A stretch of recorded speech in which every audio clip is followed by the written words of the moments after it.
皇公子，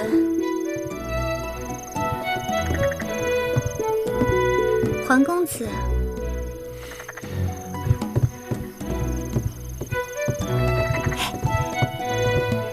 月儿，舒公主，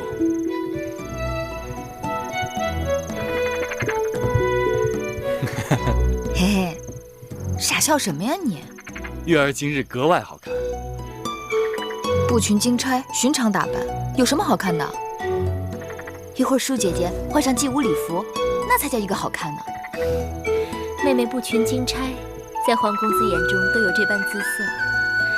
你若能穿上祭舞礼服，那不美若天仙了。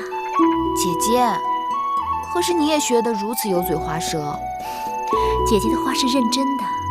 上回祭祀的时候，我就在想，若是月儿主跳祭舞，皇公子吟唱作伴，那你们才是郎才女貌呢。多谢舒公主成全。全是轻薄口舌，不与你们说了。哎，月儿，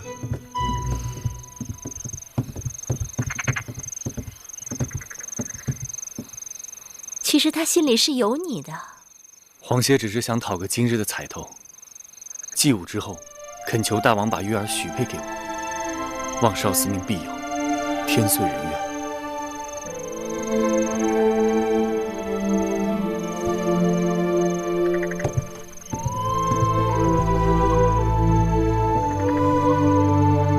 殷公主，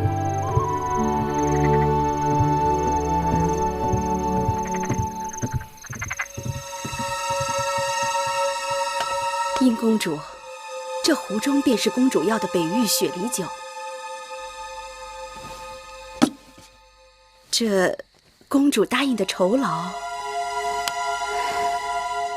这是宫中最好的羊脂玉，你等平日是见不到的。公主也别小看了奴婢，这酒也是稀罕物，性寒烈，夏日里少饮可解暑，多饮就会腹痛，千万不可贪杯啊！好了好了，本公主知道了。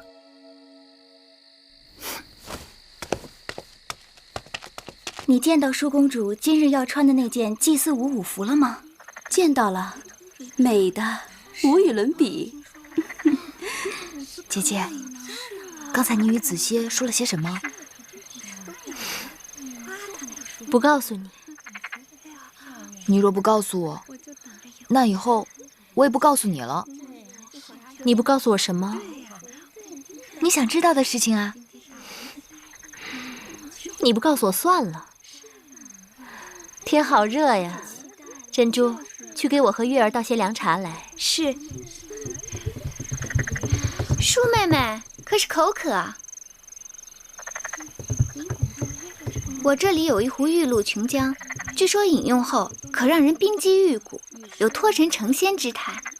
既然妹妹将在祭祀大典上主跳少司命祭舞，何不多饮2杯，也可助兴。姐姐，平日里你就不胜酒力，这酒还是不喝的好，免得误事。既然姐姐有这等好东西，妹妹怎能不喝呢？给我尝尝。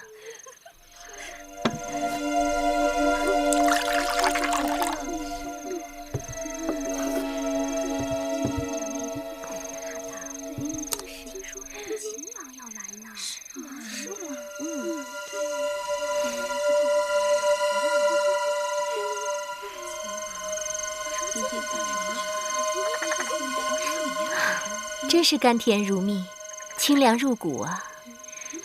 这么好的东西，你们可不能跟我抢啊！再来一杯。姐姐，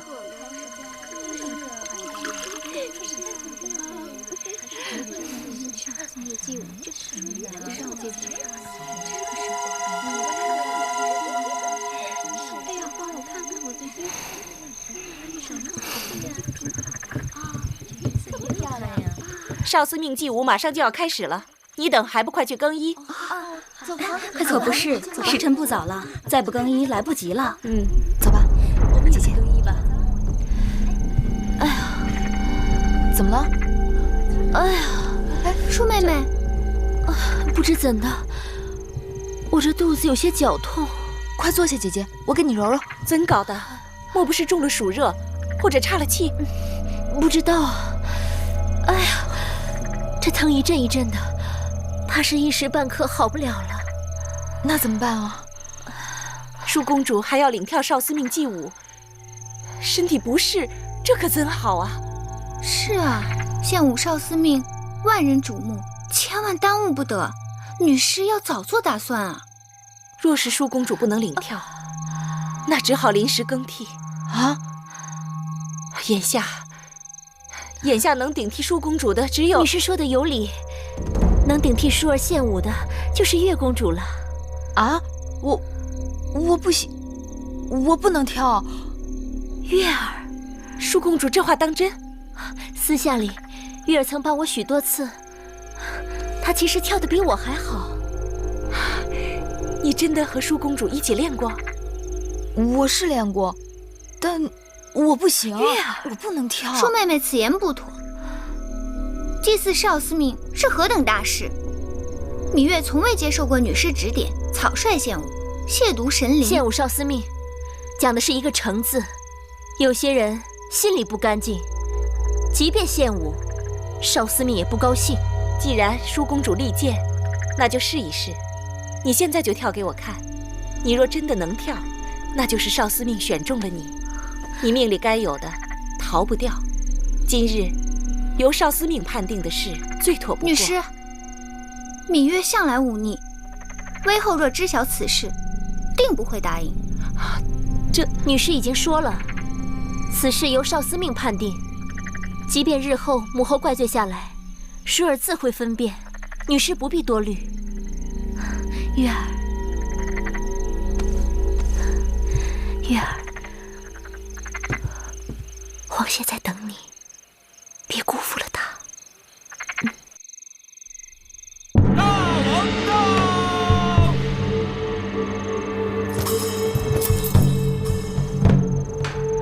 秦王到！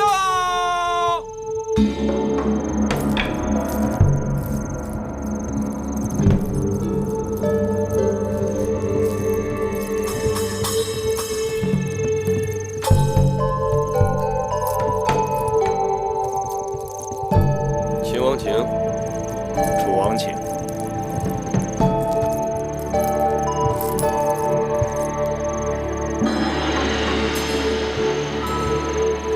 坐。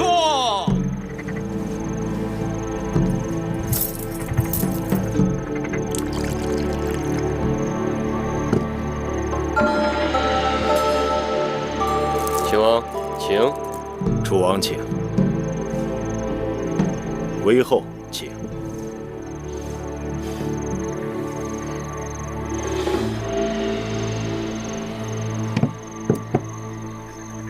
秦王，那少司命的祭舞就要开始了。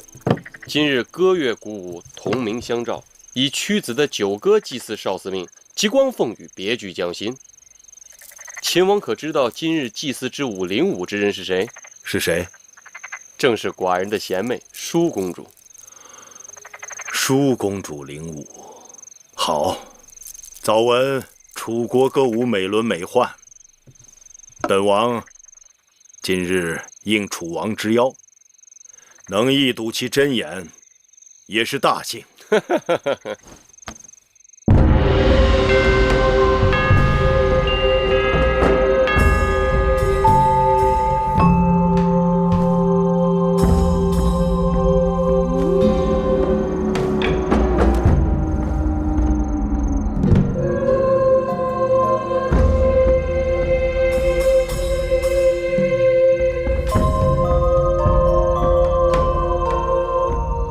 秋来秋。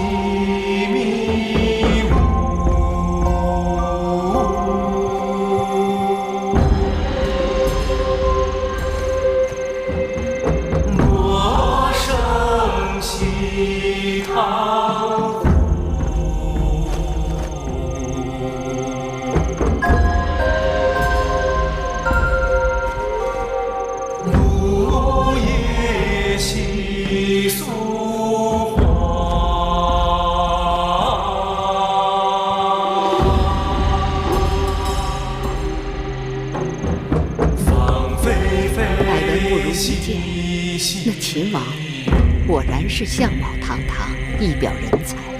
韦后好眼力，舒公主未来的郎君一定是万里挑一的。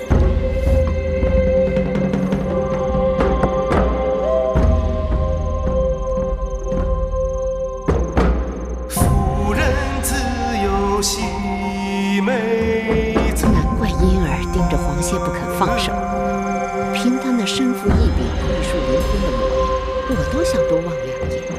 孙何以息愁苦？像婴儿这样情窦初开的小女子，自然是把持不住。韦后说的是，在婢子看来，咱们楚国的少年才俊，一点不比那些诸国的王侯们差呢。难怪世人都说咱们大楚人杰地灵，世间人才大王揽尽。这恰恰显示了我们大楚国的胸怀。先王们征战纳降小国，那些亡国的王子王孙们到了楚国，哪个不是在这里好好享受着荣华富贵？满堂喜美人，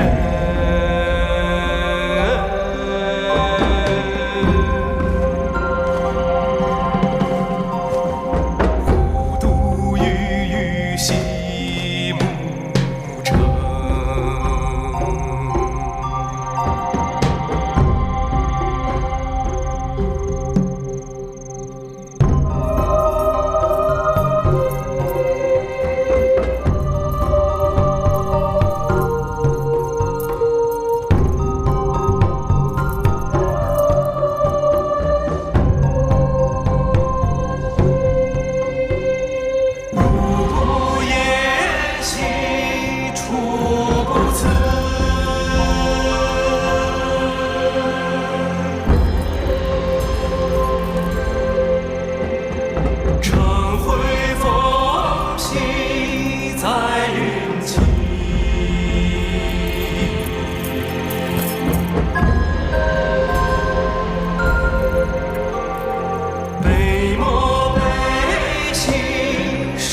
舒儿，刚刚还在。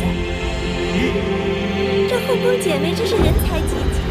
往日光闻舒公主武技卓越，今日才知这月公主真是更胜一筹。大王，您说呢？啊，是不错，的确跳得不错，婀娜多姿，宛若仙子。楚离子啊，先前不是说今日祭祀之物是舒公主的吗？或许舒公主身体不适，无论如何，早该是有缘由的。舒儿来兮，忽而逝。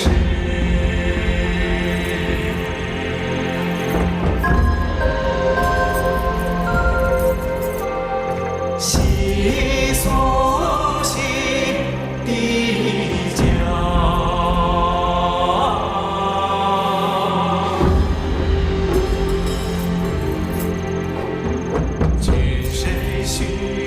楚离子，你月这个丫头，平日里看起来男孩子似的豪爽，今日呢，恍惚换了一个人。寡女约可有，臣弟刚才见她在台上与黄歇眉目传情，真是姻缘天赐，一双璧人。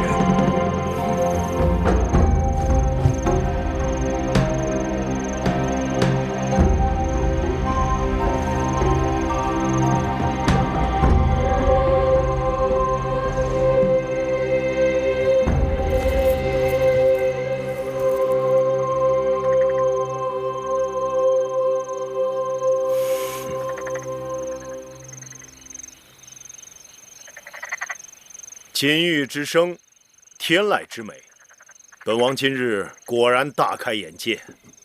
今日是舒公主与秦王的定亲之日，载歌载舞，正应了大吉大利之兆。请。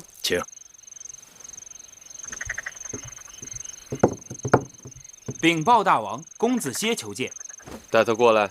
是。公子歇为何求见？秦王大约不知，这是我大楚的风俗。少司命是楚国幸运之神，掌管婚配、子嗣、祸福。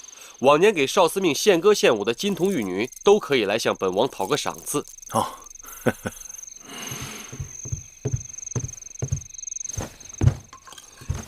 黄歇拜见大王。黄歇，今日祭祀大典，你等轻歌妙舞，令少司命欢颜。寡人要好好的赏赐于你。说吧，想要什么？大吉之日，子歇不求荣华富贵，只是心里有一个愿望，不知当说不当说。但说无妨。大王之妹月公主，温婉贤淑，冰清玉洁。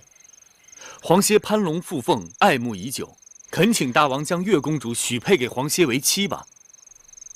这两情相悦，倒也是佳话。是啊，楚王两妹同嫁，喜上加喜呀。对，窈窕淑女，君子好逑。这才子配佳人公子嘛。歇，你身为太子伴读，屈子之高徒，该知道这儿女婚姻讲究的是父母之命、媒妁之言。你父母若健在，该由你父母指派媒人上门提亲；父母若不在，该由你们族长出面，这才合礼法。母后之言甚是。黄歇，月公主毕竟是寡人的贤妹，此等大事，寡人要于微后和你皇族族长商榷之后才好决断。黄歇回去即刻请本族族长前来提亲，多谢大王微后成全。今日少司命献舞，究竟怎么回事？舒儿喝了殷姐姐拿来的酒，肚子绞痛，实在是应付不了，才求月妹妹上台顶替的。米音在我眼皮底下弄鬼，我心里有数。你若不贪杯，怎会闹到如此无法收场？舒儿知错了。即便如此，少司命献舞是宫中地位高贵之女子献舞，哪轮得上芈月抛头露面？母后仁慈，月妹妹与黄公子两小无猜，情投意合，两人天造地设。舒儿也是想顺水推舟，成人之美。我和你王兄想借着少司命的吉祥，庆贺你与秦王定亲之喜。你倒好，让芈月踩着你上位，丢尽了我的颜面。母后息怒，要怪就怪舒儿吧，千万不要责罚月妹妹啊！责罚他？不，这一次我是和你一样，去尽力成全他。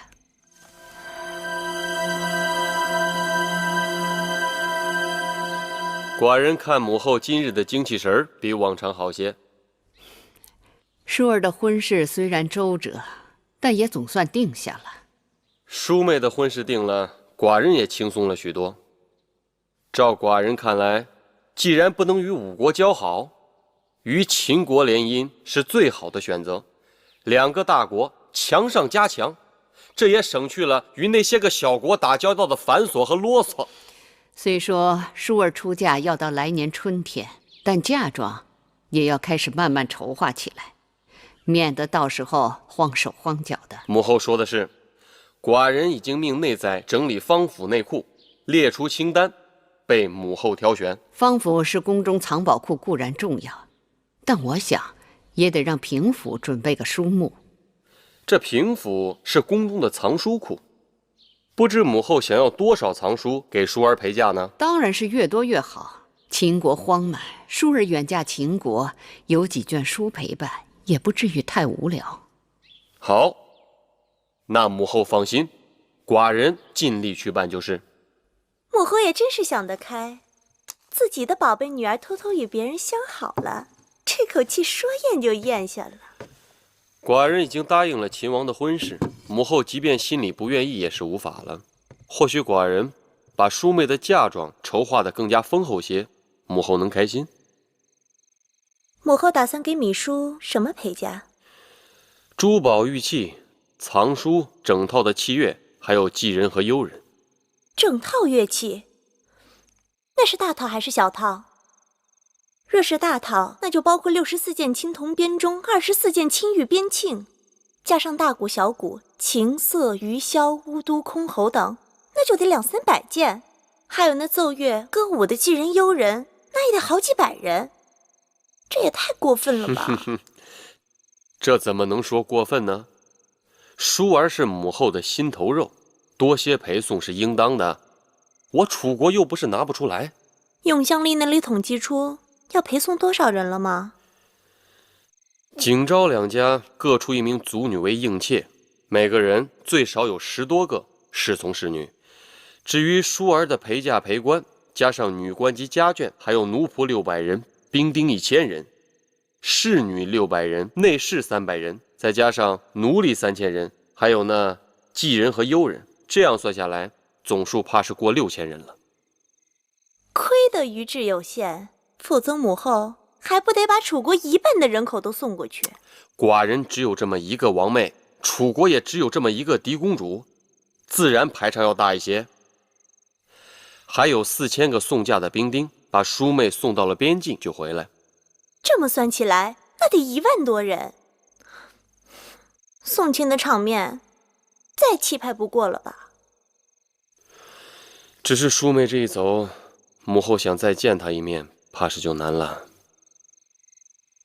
我看母后不仅想保淑公主今生尊贵无比，还想保她的儿女生生世世用之不尽。哼！我看就你这张小嘴刁蛮。过来，看寡人怎么教训你。大卫，你真坏！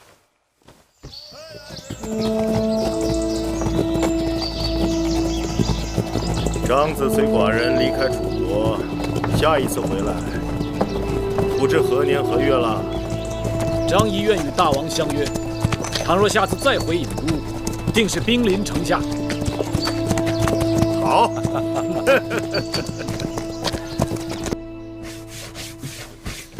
叶儿，姐姐，哎，你这个人啊，都回到自己房间了，能不能歇一会儿啊？自小忙碌惯了，你让我老闲着，弄得我手脚都不知道往哪儿放了。好歹你也是个公主，能不能学着使唤别人啊？从小到大没使唤过，还真不会呢。那将来你要嫁人了，要那些下人丫头干什么？谁说我要嫁人了？还嘴硬。前2日是哪位公子在祭祀少司命大典上向月妹妹求婚的？好啊，师姐姐，你淑公主、月公主，公子歇在殿外求见。果真灵验，说谁谁就到了，快让他进来。是。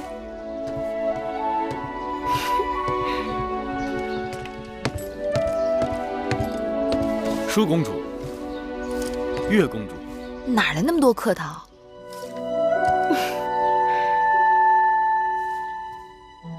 近几日你好像清瘦了不少，又犯傻气。珍珠，快去烹茶。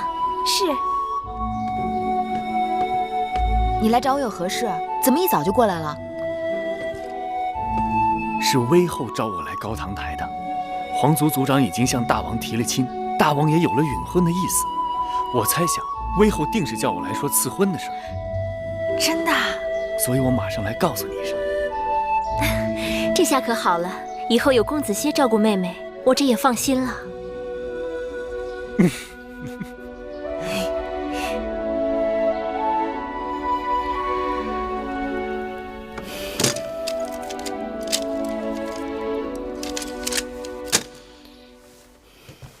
淑公主的嫁妆单还有2大车呢，微后不用着急，慢慢看，以免伤了眼睛。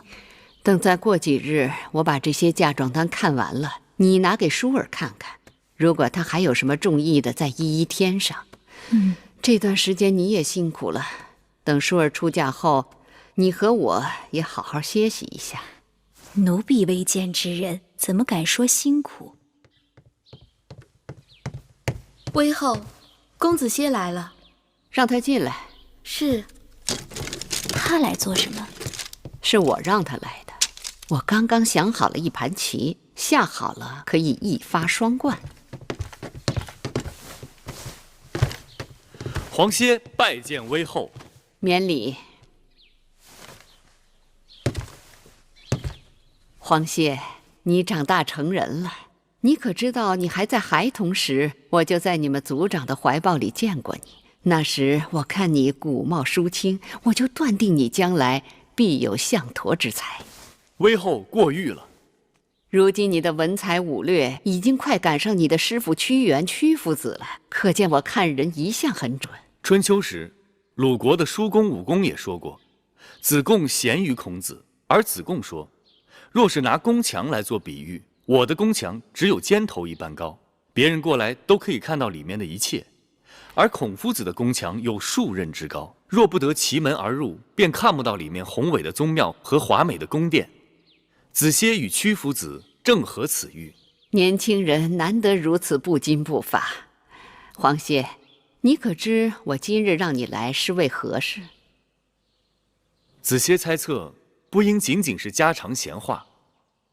是家常，但不是闲话。君子正心修身，还要齐家治国平天下。公子歇乃是楚国栋梁之才，如今也到了成家的年纪。子歇已为此事焦虑数日。那日祭祀大典，子歇已向大王提及亲事，望大王和威后开洪天之恩，成全子歇。你何苦那么惶恐？你父母早亡，男大当婚，我和大王自会为你做主。谢威后。按理说，你向公主提亲，须行6礼，那纳采问名就算了，但纳吉一定要做的。子歇的父母早已过世，可求我皇族族长代为纳吉。我已经把他的生辰八字给了你们皇族族长。昨日皇族族长把大祭司问卜于庙的结果告诉了我。大祭司在神寺求问神灵，求问祖先。祖先说，你们这桩婚事应是吉兆。太祖明堂必有子歇。既然如此，那接下来就要纳征请亲了。这些事你也应该跟你们族长尽早商议才好。子歇回去马上就办。那你打算什么时候迎亲啊？如无大碍，越快越好。年轻人就是急脾气。新嫁娘和舒儿是从小一起长大的，私交甚好。我在想，可以让宫里把她的嫁妆和舒儿的一起办。舒儿出嫁前乱则乱，但不会耽误你迎娶。2桩婚事赶在一起，也让我热闹热闹。另外，我让大王赐你金华台，你可以在那里成亲。全凭威后安排。威后说了，让你和舒公主一同出嫁，还让大王把金华台赐给你我成亲呢。听起来样样都好，只是威后何时变得这样善心了？怕是大王已经允婚，干脆做个顺水人情罢了。少司命庇佑，希望这一切都是真的。当然是真的。哟，这不是皇公子吗？殷公主，听说大王已经给你赐婚了，燕儿正要去给皇公子道喜呢。谢殷公主好意，成亲之时，我和月儿一定会请你去喝喜酒的。哼，用不着客气。喜酒呢，燕儿当然是要喝的，而且会和皇公子一起喝。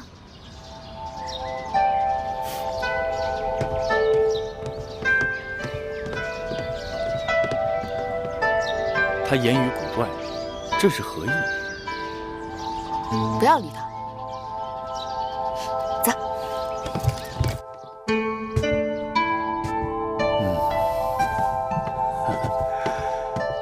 哎，子歇，季伯，前2日大祭司把你和公主的八字做了纳吉，你猜怎么着？看年柱，你们是天合地合，你们的八字2神相生，互为喜用，一桩大好姻缘呐！劳累季伯了，子歇事后自有重谢。哎，一家人不说2家话。这6礼之后啊，我们就要考虑给公主纳征了。仪礼试婚礼上对纳征是有规制的。虽说楚王不在乎咱们那点钱财，但那上好的玉璧、虎皮、鹿皮那是一定要有的啊！那是。还有锦帛，锦帛20匹够了吧？就20匹。接下来我们还要赶紧的禀于有司，告于乡老，好好操办这件事。不对，这八字不对，季伯，公主的生辰八字有误。怎么会？这是宫里送来的，字字金玉，板上钉钉，不会有错的。月公主是癸未年生人，而这上面是壬午年生人，日子时辰都不对。什么月公主？你手里拿的是殷公主的八字，你可不要乱讲啊！殷公主？哪个殷公主？季伯，我要娶的是月公主，芈月。哎呦，威后让大王赐婚的可是殷公主，不是什么月公主。你当着威后的面可是答应了这桩婚事的。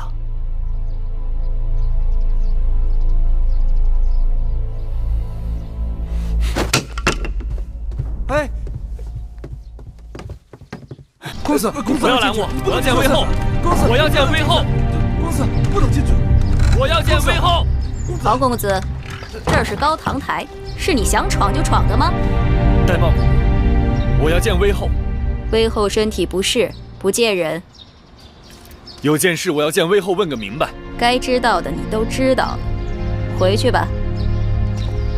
威后身为后宫之母，你要给皇歇和月公主一个交代。这人真是疯了，把他赶出去。我要见威后。公子，走吧。威后，我要见你。威后，放开我！放开他！我来了。威后心里清清楚楚，皇歇倾心于月公主，可却言语含糊，偷天换日，这是为什么？打一开始，大王和我给你赐婚的就是殷公主，至于那芈月，是你自己一厢情愿，与我无关。我和月公主两情相悦，我向大王求婚的时候说得清清楚楚，我非月公主不娶，月公主非我不嫁。威后仁慈，切莫毁了子歇的姻缘。你的意思是，芈月背着大王和我，早与你私定终身？这是王室之辱，大逆不道。威后误解，皇歇和芈月的婚事，大王早已应许，为何又突然变卦？王室之婚从来都是父母之命，媒妁之言。殷公主贤淑貌美，嫁与你是你的福气。子歇不想高攀，实难从命。你跟芈茵的婚事已是覆水难收，不要啰嗦，回去好好操办吧。威后，走吧，我累了。威后万万不可！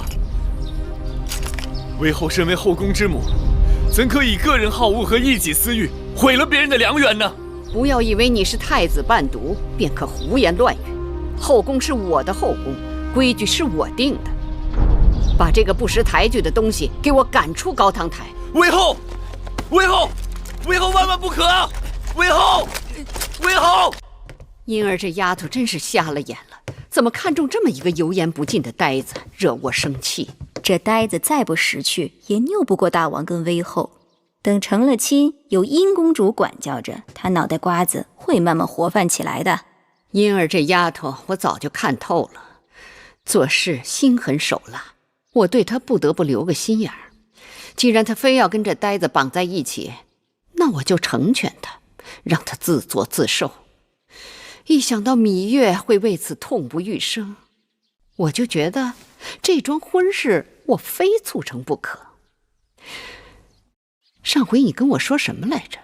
有些人活着比死了更煎熬。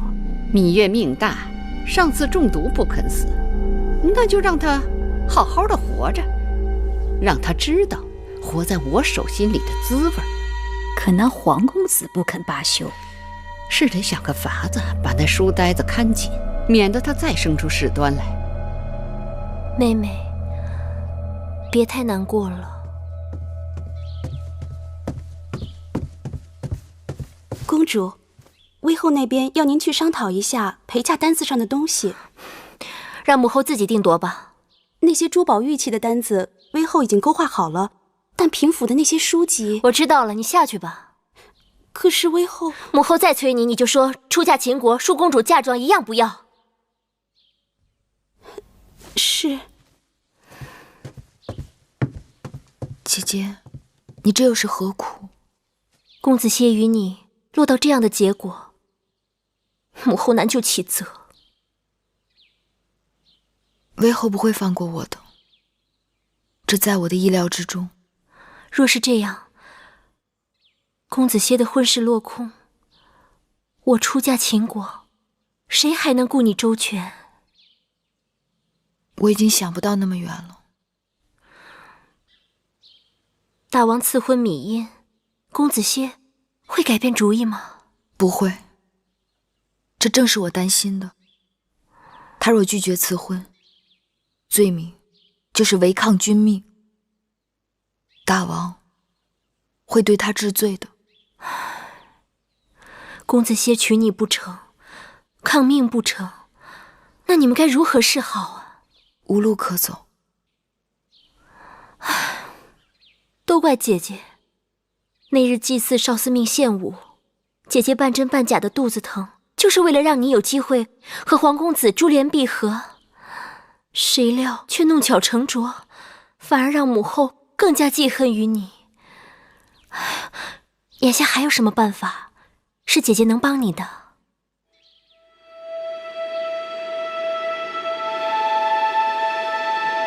姐姐若愿意帮我，就找个万全的地方，让我再见子歇一次。好，姐姐来想办法。多谢姐姐。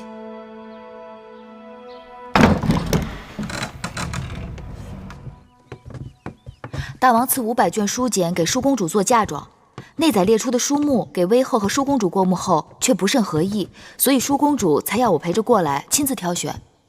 岳公主说的是，根据楚国之历来规矩，给公主做陪嫁的这些书简不能是孤本，只能是抄录本。不然的话，公主这一陪嫁过去，咱楚国不是少了一些典籍吗？只是我这平府里的书卷已经多年没有得到整理了，好多个书卷都只剩孤本，抄录的副本它就不够齐全。你说这临时要找这么多的抄录本，哪儿去找啊？为何无人整理啊？若是没有朝中大臣主事分派编修，布置世子抄录整理，小臣那些个粗俗不堪的杂役，怎么敢去动这些典籍呀？好了好了，带我周围看看吧。是，请。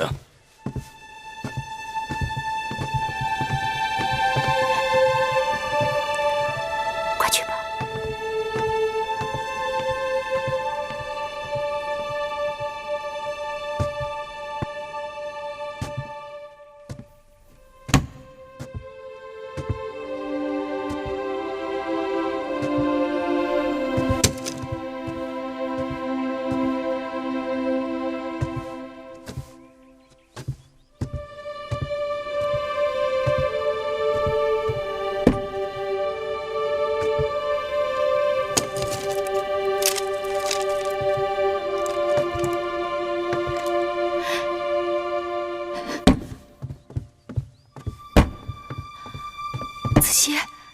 子歇，月儿，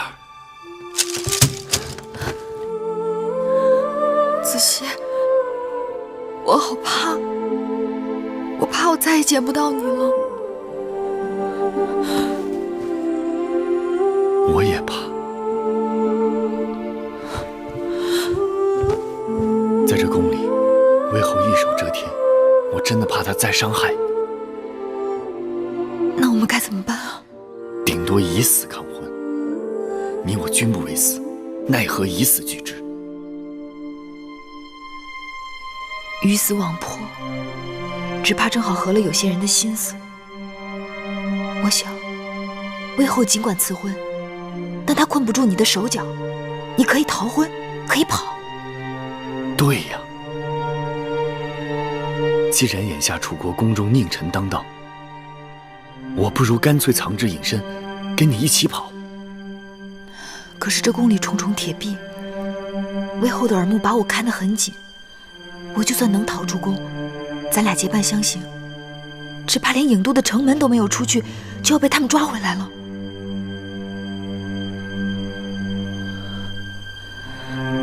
可不会一点机会都没有吧？机会总会有的，让我想想。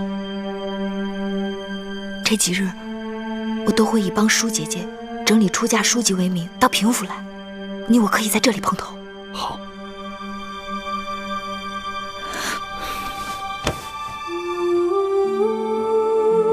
假如我真的和子歇走了，你们怎么办啊？只要你们能走，不用顾及我们。可你们打算怎样走？姐姐，不用担心我，我也是男子汉了。只有分头走，才不会引人瞩目。只是还没有详尽的打算。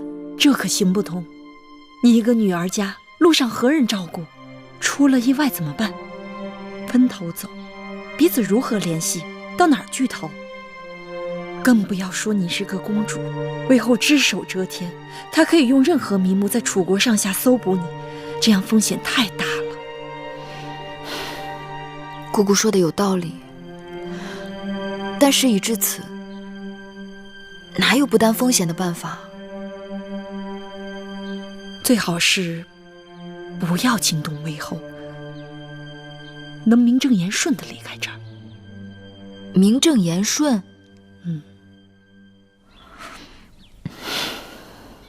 只怕很难。你们要抓紧时间誊写啊！是。哟，见过月公主。舒公主听说世子们正夜以继日整理抄录典籍，让我过来看看。啊，月公主请看，这是刚刚整理完毕的吴国史册。这些呢？哦，这是越国史册，正在整理抄写之中。凡是作为舒公主陪嫁书籍，要让人先着手去做。那是自然。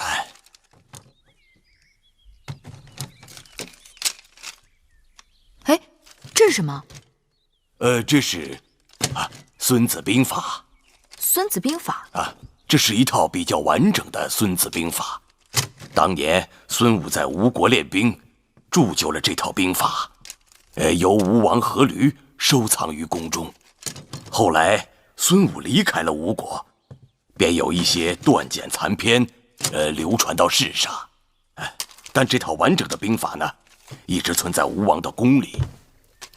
后来越王勾践灭了吴国，那么这套兵书也就藏于越国，直到先王灭越，才将这套完整的兵书收藏于我楚国的宫中。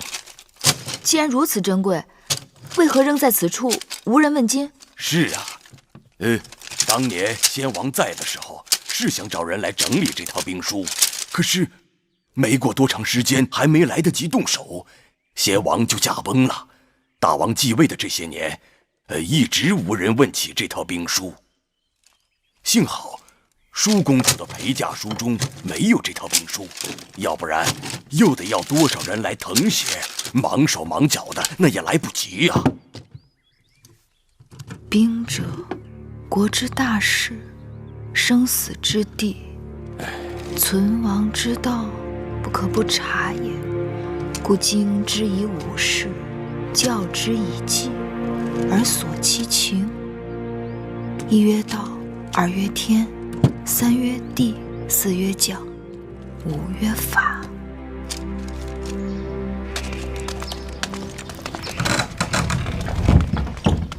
太子，敢问黄公子，这是要去哪儿啊？子杰正打算陪太子去平府查些典籍。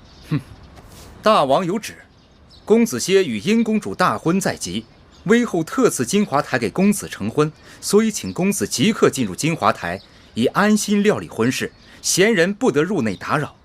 请吧。慢着，公子是我的陪读，此事我要去与父王商榷。太子，威后要小的传话，说是公子歇的事与太子没有干系，还是不要趟着浑水好，安心在南巡殿读书吧。公子，太子，无妨。请吧，公子。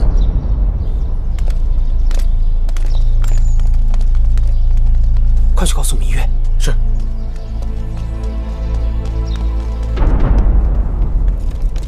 月公主，月公主，月公主，皇公子被威后以筹备大婚为名，已经关进金华台了。关进金华台？包括太子在内，没有大王和威后的命令，任何人不得进入。那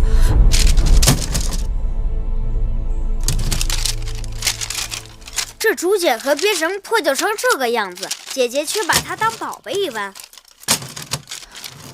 这是《孙子兵法》，天下孤本，看起来不起眼，却是真正的宝贝。兵之行，避实而击虚。水因地而滞留，夫兵行向水。水之行，必高而趋下。这哪句连着哪句啊？蓉儿念的不对吧？应当是夫兵行向水，水之行，必高而趋下。兵之行，避实而击虚。水因地而滞留。知道了，知道了。水因地而滞留，兵因敌而制胜。故兵无常势，水无常形，能因敌变化而取胜者，谓之神。对呀，说得好。什么说得好？能因敌变化而取胜者，谓之神。子歇被关进金华台，该是暂时性命无恙，但说明威后仍不肯对我们有一丝一毫的放松。这几日我一直在想名正言顺这4个字。舒姐姐曾提议要我做她的应试，陪嫁去秦国，我没有答应。现在想来，只要能离开楚国，那便是海阔天空了。对呀，不如先假意赞同，让舒公主去睡转魏后那边。魏后若肯放手，你就可以名正言顺地离开楚国，你和皇公子就有了逃脱的希望。只是这筹划要不要告诉舒公主？还是先瞒她一阵为好，少一个人知道，少一份风险。更何况万一事情败露，我和子歇是死活都豁出去了，但绝不能连累了舒姐姐。妹妹，你真的想好了？好妹妹，这下可好了，姐姐这7上8下的心也算是掉到井底。我知道你一直为你娘亲的身份所困扰，但是你想想，你我毕竟与他人不同，即便你跟我随应，我绝非会把你看成卑贱女子，你我依旧是好姐妹。将来你的儿女就是秦国的公子公主，血统尊贵，一生无忧。姐姐，此刻我就是想离开这儿。什么血统尊贵，一生无忧，我已经顾不上了。不管怎样，你想通了就好。我会去母后处向她挑明此事的。什么？你要芈月做你的陪嫁？你是真的糊涂懵懂，还是故意来惹恼我？母后既然愿意倾其后宫珍宝送舒儿出嫁，为何一提芈月2字就断然回绝？不要问那么多，不行，就是不行。芈月从小与舒儿一起长大，只有她最知道舒儿喜怒哀乐。秦国路途遥遥，若有芈月，也能减少舒儿的思乡之痛。正是因为我疼你，楚国的任何东西我都不会说个不字，但只有芈月，我不能撒手。芈月与皇公子婚事未成，楚宫内外早已议论。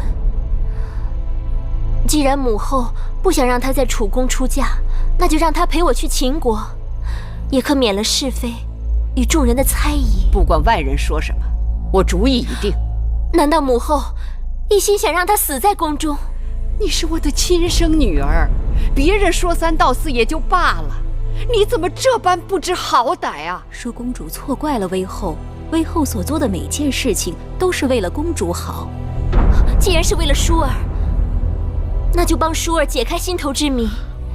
从小只知道母后慈爱，对待宫中其他公子公主也恩威并重，宽严有度。为何只有对待芈月如此的刻毒刁难？芈月的娘亲与母后的嫌隙，那是多年之前的事情了。她的娘亲去世，再大的怨恨也该烟消云散。难道连恩怨也要母债子还吗？事情并非像公主想的那样。那是怎样？好吧，既然你非要知道，那我就告诉你，我这么做是有缘由的。芈月尚未出生，执掌司天台的太史令堂妹就预言，芈月是8星出世，4府变，6甲乱，当主天下大变。芈月她从小心机和作为就异于常人，如果真应了堂妹的话，首先受害的便是我的骨肉。所以不管她在哪里，我的眼睛都大大的睁着盯着她，免得她兴妖作怪。她再一日，我就食不知味，夜不能寐。你还要带她走？你太不知道轻重厉害了。母后，所谓堂妹的预言，从一开始就荒诞无稽，母后却偏偏自寻烦恼。芈月从小孤苦伶仃，母后更应该可怜她，年幼丧母，无人疼爱，对她格外开恩才是。却因为10几年前某人的胡言乱语，疑神疑鬼，捕影拿风，这是何苦？我把前因后果都告诉你，如此苦口婆心，你还执迷不悟，你想气死我呀！淑儿原本还猜疑玉儿到底犯下了多大的过错，听了母后一番话，却更觉得她无辜了。淑儿心意已定，若母后不准，我就去向大王评理，望母后顾及母女情面，不要再阻止淑儿带玉儿去秦国了。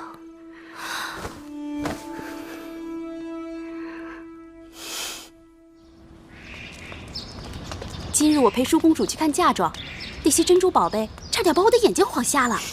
你呀，真没见识。去年我在微后那儿伺候的时候，跟着玳瑁姑姑去过一趟方府。你知道方府吗？当然知道，那是宫里头专门藏宝贝的地方。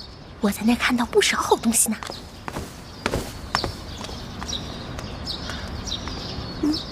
你知道吗？听说这回大王赐给每个陪嫁应时不少好东西呢。他怎么没去领啊？看书看傻了呗。自从微后给皇公子和殷公主赐婚之后，他就心灰意冷，胭脂水粉一概不沾，除了看书还是看书。用不上的东西给咱们俩。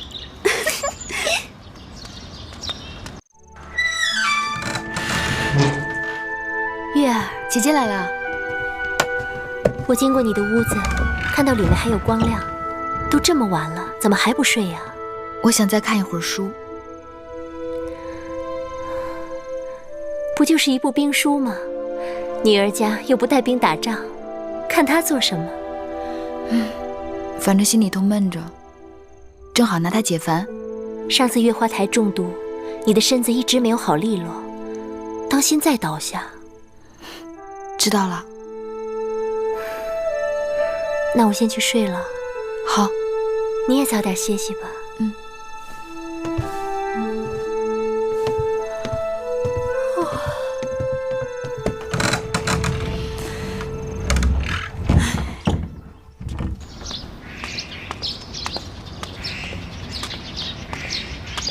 姑姑，何事？我是云梦台的魁姑，听说过些日子皇公子和殷公主就要大婚了，我们做奴婢的没什么好送的，做了些喜饼表表心意。啊，交给我吧。那就有劳了。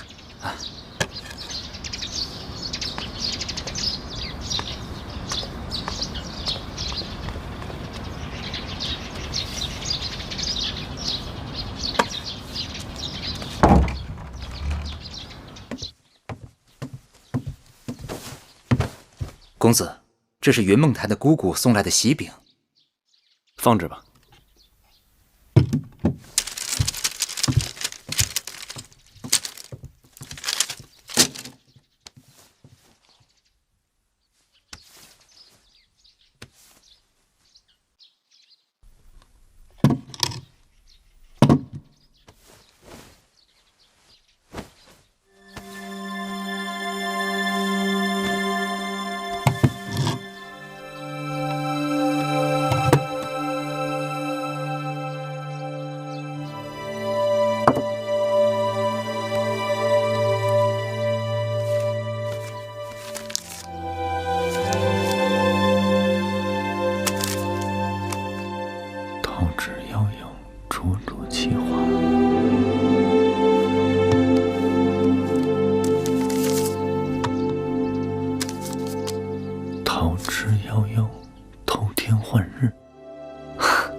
灵儿，看见没有？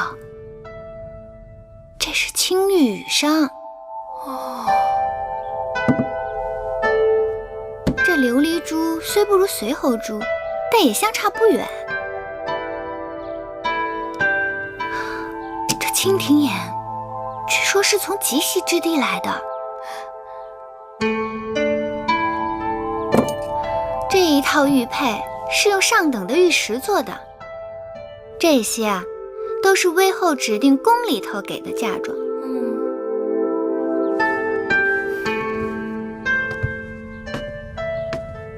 哎，你看看这颜色，这犀角杯和这一套8组带钩，分别是用金银铜铁、西域流错8种制材做成。这些啊，都是大王赐的。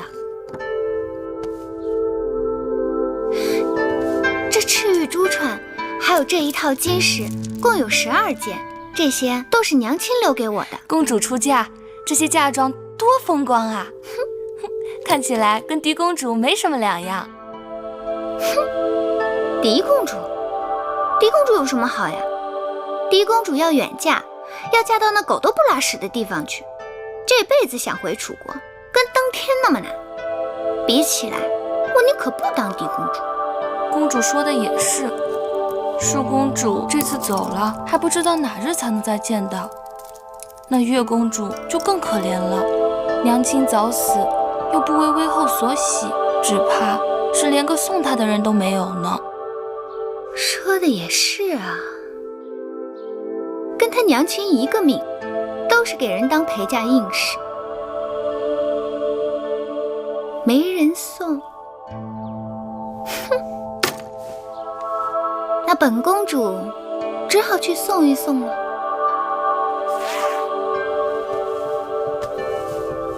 哎呀，月儿姐姐，哎呦，你也真是的，宫里给每个应试都配了婢子和下人一起带到秦国去，你怎么一个也不要啊？月儿不会使唤人，姐姐若喜欢，留下自己用。不说别的，眼下若是有人照应你，这些针线活哪要你亲自操持？这是给蓉儿做的衣裳。蓉儿长大了，少年公子翩翩风度，衣裳总要多备几件的。我这当姐姐的做的，无论好坏，总是当姐姐的留给她的一片心意。那要是到了秦国怎么办？我是王后，你是我的姐妹，总不能这些事情还要你亲自动手。就算你肯，我还不肯呢。秦国后宫那些不知根底的人，还不知怎么笑话我们。后宫里的人都是这样攀高踩低的，想想真是没趣。公主，殷公主来了。她来干什么？哟，你们都在呢。我还说呢，这舒妹妹要出嫁了，不知道得多忙啊。且不说陪嫁中的那些摆设、器具、书籍、珠宝首饰、乐器药材，光那4季的衣裳就得有好几车吧。秦国啊，那地方冬天特别的冷，舒妹妹得把银鼠皮和灰鼠皮的大袄多拿上2件，免得受冻。我的嫁妆由母后定夺。殷姐姐还是多操心自己的事吧。可不是，我那儿也乱成一锅粥了。说起来，我比妹妹还有早出嫁一个时辰呢。这是皇族族长和威后根据大祭司问卜神庙的结果定下的吉时。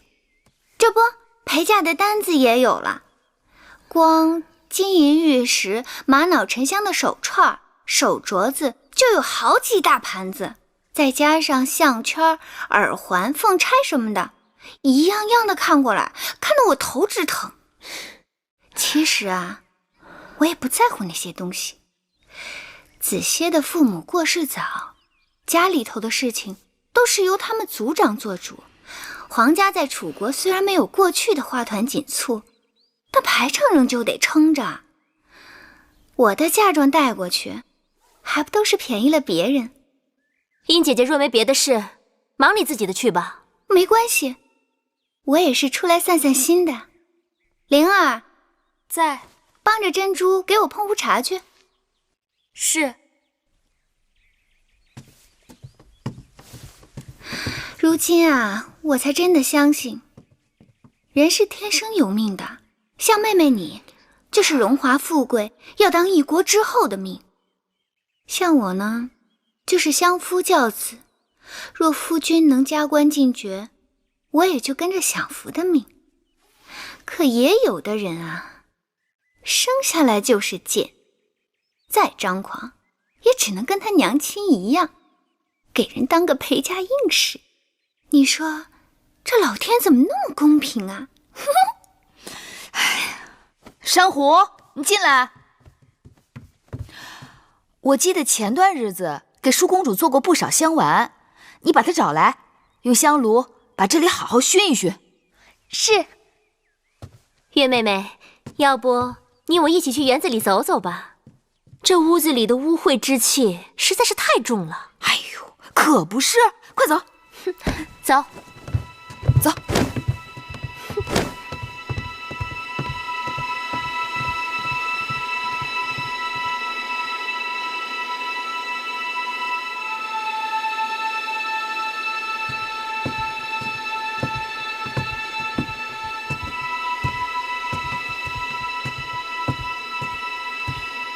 母后，母后找我。舒儿来了，快坐到母后身边来。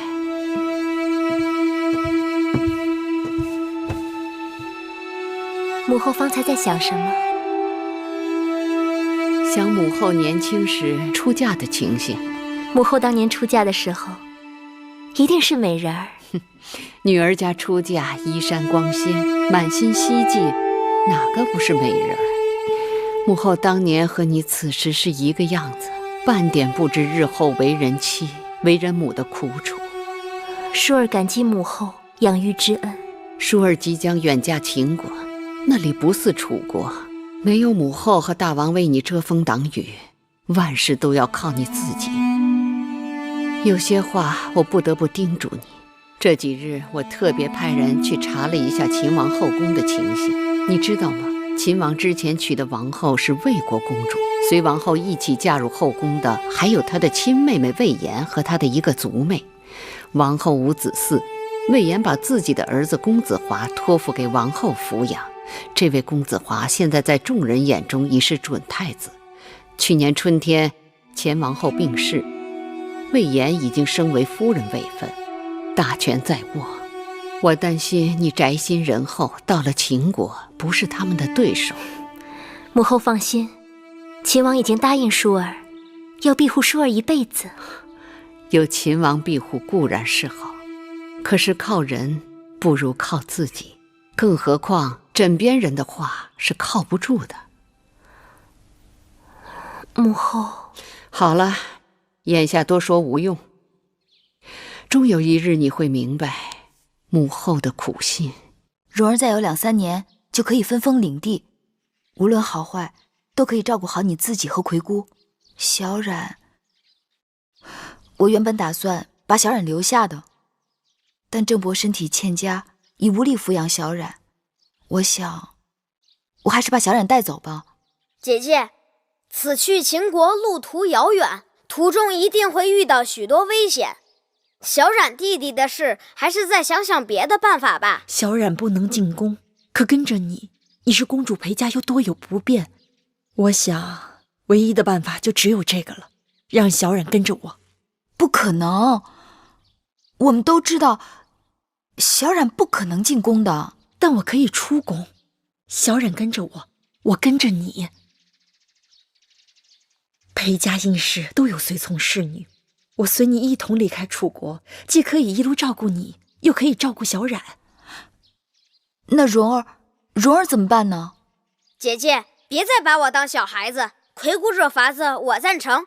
我眼下虽不能为你和弟弟争一块天地，但绝不要你和魁姑再为我操心。再说云梦台里还有其他姑姑，不怕没人照应。蓉儿的确长大了，懂事了。只是魁姑为我们姐弟已经辛苦了半辈子。我原本打算让魁姑跟着你去养老的，若是跟了我，难免前景险恶，凶吉难卜。不用多说了，跟你走，无论是吃苦还是享福，姑姑都情愿。玳瑁，你跟随我这么多年，忠心耿耿，我和你的情分早已超越了主仆，所以我心里有个打算，一直不忍跟你说。微后要是这么想，就把婢子当外人了。淑儿要出嫁，我心里总是不大放心。她过于天真，心性纯良，要远嫁那虎狼之妻，我担心她不是那些后宫之人的对手。微后是打算找个心腹跟着舒公主去秦国，好助她一臂之力。正是。微后既有此意，玳瑁在所不辞。你真的愿意去？玳瑁从小入宫跟随微后，家人受尽微后恩典与责，婢子的性命都是微后的。只要微后肯放心，婢子一定竭尽全力保舒公主在秦宫平安。有你同去，我在楚宫也能睡几日安稳觉了。其实让你去，我是一举两得。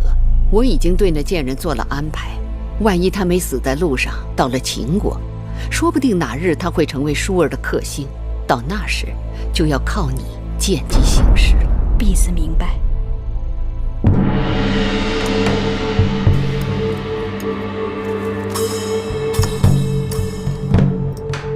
殷公主，时辰到了，殷公主请。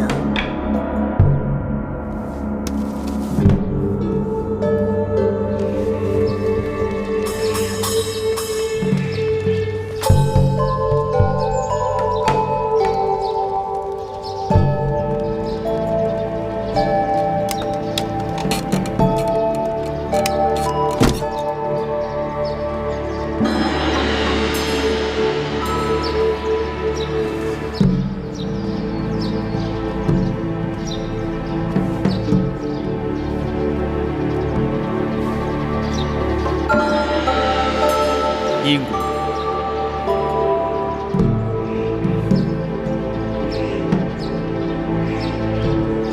季伯，怎么不见黄公子啊？子歇躲在喜房里不肯出来，我也正着急呢。他要不来，如何行这一拜大礼？